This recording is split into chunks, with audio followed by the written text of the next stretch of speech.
December when they said, we're going to ban you and we're not going to allow you, even though we're allowing lots of other groups, although they won't disclose the list of the other groups.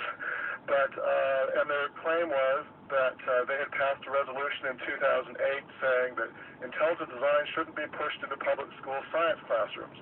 Now, actually, although we support intelligent design, we don't actually advocate it being pushed in public school science classrooms because we think that makes it a political football. So forgive me, John West.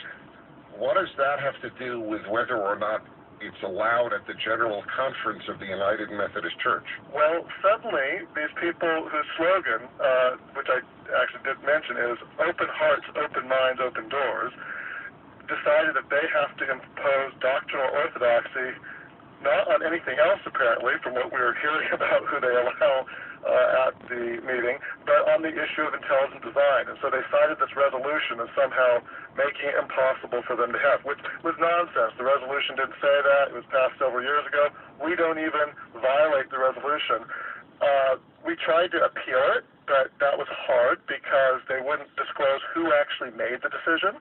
We ultimately were able to find out a group that is a shadowy commission that, again, they didn't disclose the names until we kept pushing, and so we appealed it this month, and then just last week they said, nope, and they really didn't. All right, I want my listeners to understand something. The United Methodist Church has banned the most distinguished group in the United States combining science and faith. That is my statement about the Discovery Institute. With eminent scientists on board. Whether you agree with them or not is totally irrelevant. But the United Methodist Church has banned a group that argues that life was designed by a designer. I want everybody to reflect on that. This is how far left and how far from Christianity the United Methodist Church has moved. If you are a member of a Methodist church, and you believe that God wants you to fight for what is right while you live, you must protest this.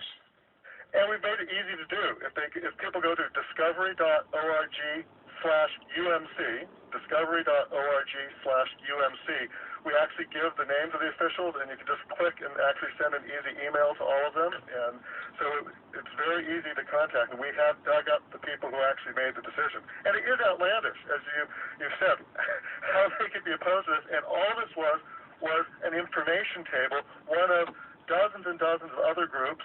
And, their doctrinal orthodoxy is so severe that someone has just pointed out to us, a sponsor for this meeting are a couple companies that were really pushing, say, on the gay marriage issue, which as a denomination they still have a stand against. So they're banning... Oh, I'm sure there will be tables. No, there'll be tables there that are for boycotting Israel. The United Methodist Church has just announced it's boycotting banks that do business with Israel. So, which is always a tip-off. This is the great role of anti-Semitism, and to want to economically strangle the only Jewish state in the world is a form of anti-Semitism, unless you're self-deluding. But it's a great example of how it's never alone. Now they are antipathetic to the notion that there is a designer in the universe.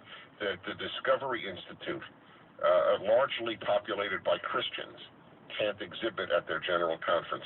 We have put your information up at DennisPrager.com for people to contact the Methodist Church.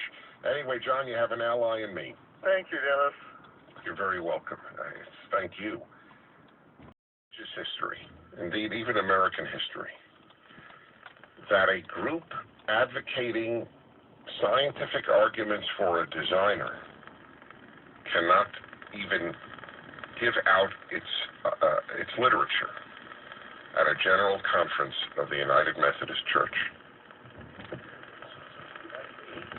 It does, it says.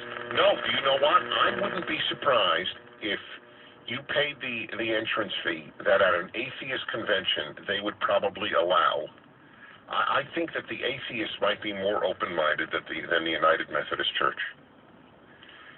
Please understand, it's happened in Judaism, it's happened in Christianity, that the liberal denominations have been kidnapped by the left. Not by liberals, but by leftists. That is what, because they are animated. Look, I've said to you folks, how many times? 1,000? Most dynamic religion of the last 100 years has not been Christianity, has not been Islam. It has been leftism. And that leftism has influenced Christianity and Judaism far more than Christianity and Judaism have influenced society, let alone leftists. Wow.